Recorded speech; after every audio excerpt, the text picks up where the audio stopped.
Ultimátum disfrazado de emancipación. Se apagan los cielos y Venezuela queda incomunicada. Fuego cruzado. María Corina afirma que para que haya paz duradera en Colombia, tiene que haber libertad en Venezuela. Estados Unidos versus ONU por el cártel de los soles. Hola amigos de Impacto Venezuela, soy Yasmín Velasco y hoy 25 de noviembre. Estas son las noticias más destacadas del día en nuestro noticiero estelar. La emancipación que pregona Maduro se estrella con el aislamiento real del país. Mientras habla de una hora de libertad, su gobierno da un ultimátum de 48 horas a aerolíneas internacionales para ignorar alertas globales bajo amenaza de perder permisos. Soberanía disfrazada de coerción. Catherine García con el reporte.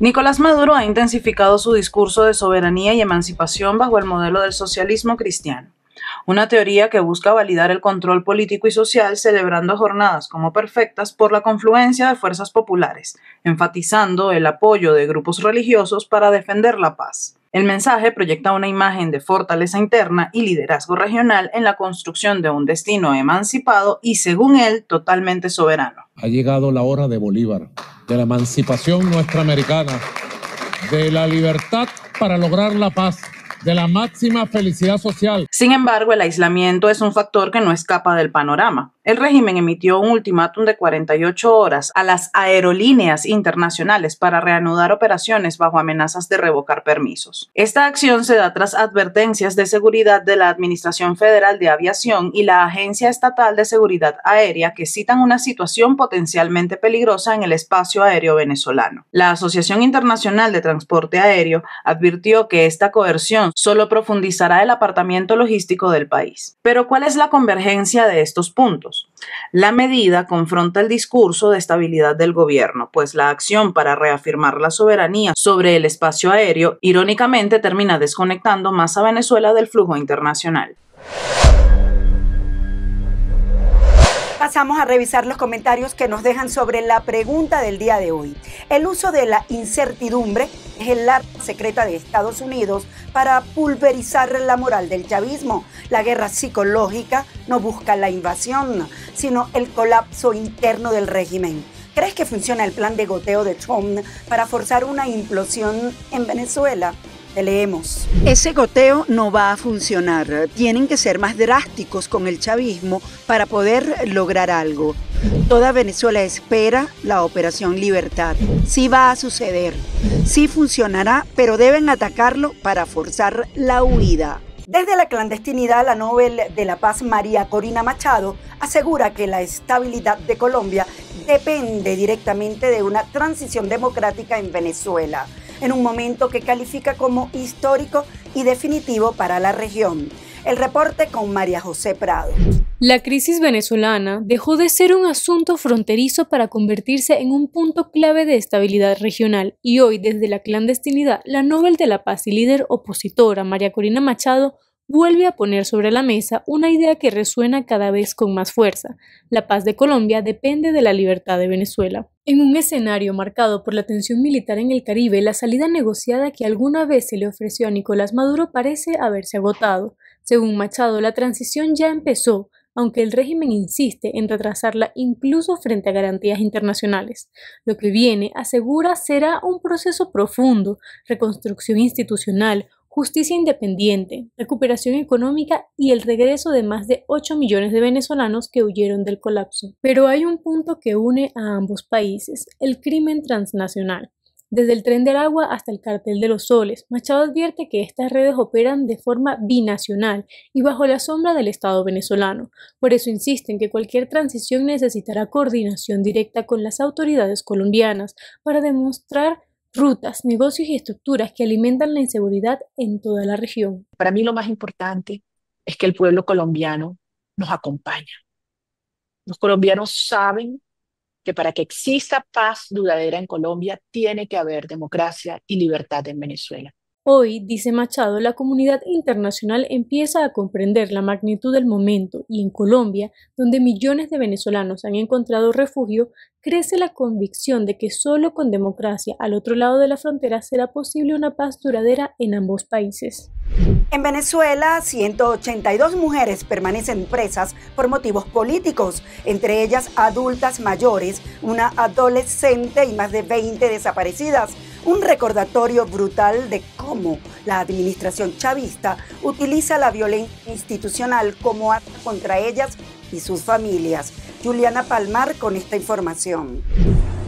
Hoy es 25 de noviembre, Día Internacional de la Eliminación de la Violencia contra la Mujer, y estamos alzando la voz en muchas ciudades del mundo para exigir la liberación de las mujeres presas políticas en Venezuela que sufren múltiples tipos de violencia. Tenemos más de 180 mujeres presas políticas, todas compañeras, activistas, periodistas y ciudadanas que simplemente pensaron distinto y soñaban con un país libre y democrático. En el Día Internacional de la Eliminación de la Violencia contra la Mujer, el rostro de la represión en Venezuela vuelve a revelarse con crudeza.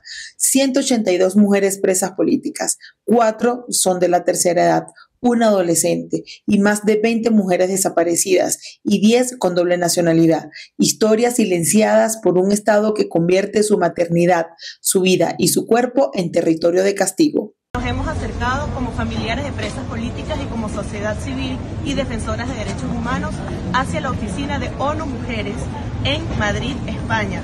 Hoy vinimos a entregar un documento en el cual reflejamos la violación sistemática de derechos humanos que existe en Venezuela en contra de las mujeres. Hoy en día contamos con 180 presas políticas, de las cuales 4 son de la tercera edad. Hay una adolescente.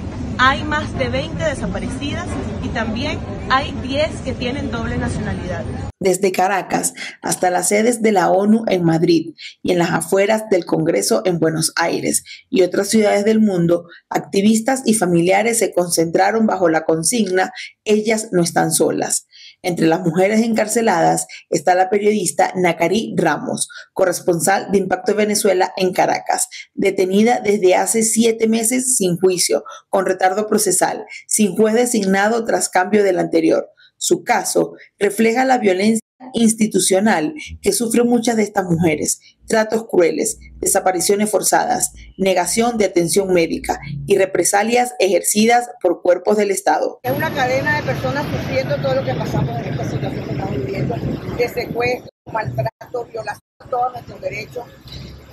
La violación que le hacen a ella es terrible, pero lo que nos hacen a los familiares es peor.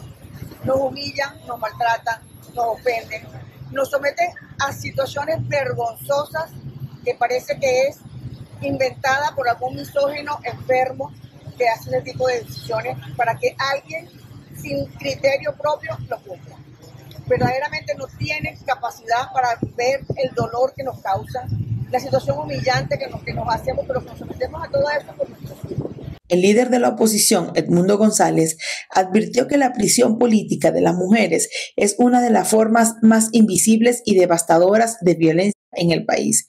Desestructura hogares, profundiza la pobreza y multiplica la vulnerabilidad de niñas y niños en una nación donde el 75% del trabajo de cuidados recae sobre las mujeres.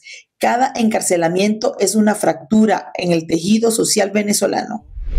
Desde el 2 de septiembre se han ejecutado 21 ataques, destruido 22 embarcaciones y dejado 83 muertos en operaciones letales que avanzan sin pausa en el Caribe. Esta acumulación de cuerpos y escombros navales contrasta con una realidad que expertos y analistas advierten. La violencia puede neutralizar síntomas, pero no reemplaza la necesidad de atacar la raíz del problema. Génesis Pérez nos informa. La Casa Blanca reconoció que los ataques militares estadounidenses en el Mar Caribe continuarán sin pausa y se negó a descartar un cambio de fase operativa contra el régimen de Nicolás Maduro. La secretaria de prensa Caroline Leavitt evitó confirmar acciones encubiertas, pero su ambigüedad estratégica dejó claro que la administración Trump está dispuesta a escalar. Vemos al régimen de Maduro como siendo ilegítimo y el presidente ha sido muy satisfecho con los sucesivos ataques contra terroristas, narcotraficantes y terroristas extranjeros que ilegalmente trafican drogas hacia los Estados Unidos. Él no va a tolerar eso y se puede esperar que esos ataques continúen. Al mismo tiempo, ratificó que el presidente está muy satisfecho con los operativos letales que desde septiembre han destruido 22 embarcaciones vinculadas al narcotráfico y dejado 83 muertos, en un contexto marcado por la reciente designación del Cártel de los Soles como organización terrorista extranjera. Con sede en Venezuela y dirigido por el dictador Nicolás Maduro y altos funcionarios de su régimen ilegítimo, el Cártel de los Soles ha corrompido instituciones claves y no representa al gobierno legítimo de Venezuela. Junto a otros grupos como el Tren de Aragua y el Cártel de Sinaloa, son responsables de actos de violencia y narcotráfico en nuestro hemisferio. Mientras la Casa Blanca mantenía el silencio calculado, el Comando Sur exhibía músculo militar en el Atlántico. Southcom reveló el aterrizaje del avión de guerra electrónica EA-18G Growler en el USS Gerald Ford. La llegada de esta aeronave, clave para suprimir defensas enemigas y dominar el espectro electromagnético, reforzó la señal de que Estados Unidos está incrementando su capacidad de proyección de poder en el Caribe. Pero lo que realmente confirmó la dimensión del movimiento militar fue un reporte de CBS News. La Fuerza Aérea estadounidense ejecutó simulacros nocturnos con bombarderos estratégicos B-52 frente a las costas venezolanas. Según fuentes citadas por el medio, formaron parte de un paquete más amplio de operaciones psicológicas y demostraciones de fuerza, diseñadas específicamente para presionar a Nicolás Maduro, al tiempo que el Pentágono evalúa opciones militares directas. Los B-52, capaces de lanzar misiles y municiones de largo alcance, permitieron a Washington medir tiempos de respuesta y familiarizarse con el teatro de operaciones en condiciones de baja visibilidad. Génesis Pérez para Impacto Venezuela. Diosdado Cabello reabre la confrontación y el choque entre el régimen de Maduro y el gobierno chileno, cuyas autoridades aclararon que el supuesto atentado contra Alexander Maita se trató de un intento de robo común, pero en Santiago no pierden de vista lo esencial: las acusaciones contra Cabello por sus vínculos con el secuestro y asesinato del teniente Ronald Ojeda. Los detalles con Quique Frías. El ministro de Justicia venezolano Diosdado Cabello aprovechó que la narrativa del supuesto atentado contra el dirigente en el exterior Alexander Maita se aclaró como uno de robo común para atacar al gobierno chileno y sus autoridades. Además, sumar otra supuesta prueba al argumento victimista que desde afuera buscan derrocar al gobierno bolivariano. Porque Chile inventa cualquier cosa todos los días. Cualquier cosa contra Venezuela y salen los ministros, hablaban bolsería y el fiscal a decir que vaya matan a alguien. No, eso lo planificaron en Venezuela. Y todas esas historias de mentiras contra nuestro país se caen solas. Nosotros no nos metemos en ningún país a hacer absolutamente nada. Fiel a su estilo, el número 2 del PSUV aprovechó para descalificar a las autoridades policiales de Chile, cuestionando su capacidad para esclarecer casos, y los acusó de ser tuteladas desde Estados Unidos. Eso aquí en Venezuela, el CICPC lo resuelve en 15 minutos. Allá, no tienen una policía como el CICPC. Ella tiene que pedirle asesoría al FBI. Pero mientras en Caracas, atrincherado por la presión internacional, el dirigente chavista se expresa y repudia con una aparente confianza, en Chile no pierden de vista que las investigaciones del secuestro y asesinato de Ronald Ojeda lo señalan directamente a él. Existen antecedentes claros que apuntan hacia Diosdado Cabello. Lo que pasa es que lo que requerimos es un estándar superior para efecto de poder formalizar. Chile cerró el capítulo Maita como uno de robo común, pero el delicado caso Ojeda continúa moviendo los cimientos de la relación entre Santiago y Caracas. Reportó para ustedes Quique Frías, Impacto Venezuela. Revisemos ahora lo que es noticia en materia internacional según lo que destacan portales en la web. Comenzamos con Impacto Venezuela, que titula lo siguiente: Estados Unidos tiene la misma obligación de respetar los derechos humanos. La ONU ante la designación del Cártel de los Soles. La Oficina de Derechos Humanos de la ONU recordó que Estados Unidos tiene la misma obligación de respetar los derechos humanos dentro y fuera de sus fronteras al pronunciarse sobre la designación del Cártel de los Soles como organización terrorista y de Nicolás Maduro como su líder. Advirtió que este tipo de medidas puede confundir la lucha contra el crimen organizado con el terrorismo, crear agujeros negros legales donde no se respeten los derechos humanos. También alertó sobre posibles efectos negativos para la población venezolana y pidió priorizar el diálogo y la cooperación para mejorar la situación en el país. La militarización de Puerto Rico por la escalada de Estados Unidos con Venezuela reabre heridas históricas. Estados Unidos ha incrementado drásticamente su presencia militar en Puerto Rico en medio de la escalada de tensiones con Venezuela, reabriendo heridas históricas en una isla que durante décadas fue usada como campo de tiro por la Marina, con miles de tropas, aviones F-35, buques de guerra y el portaaviones Gerald Ford en la zona. El Comando Sur evalúa la preparación de las fuerzas desplegadas, mientras Washington considera opciones, incluidas acciones dentro de Venezuela, bajo la Operación Lanza del Sur. Aunque el Pentágono presenta las visitas de altos mandos como gestos de agradecimiento, la magnitud del despliegue y los ataques recientes contra supuestas narcolanchas avivan temores de una nueva etapa de militarización en el Caribe. Lavrov acusa a Europa de socavar los esfuerzos de Trump, rehaciendo su plan de paz. El canciller ruso Sergei Lavrov acusó a los países europeos de intentar socavar los esfuerzos diplomáticos de Donald Trump al proponer cambios al plan de paz para Ucrania. Señaló que algunos puntos del borrador necesitan aclaraciones, pero destacó que el documento recoge principios acordados previamente entre Washington y Moscú.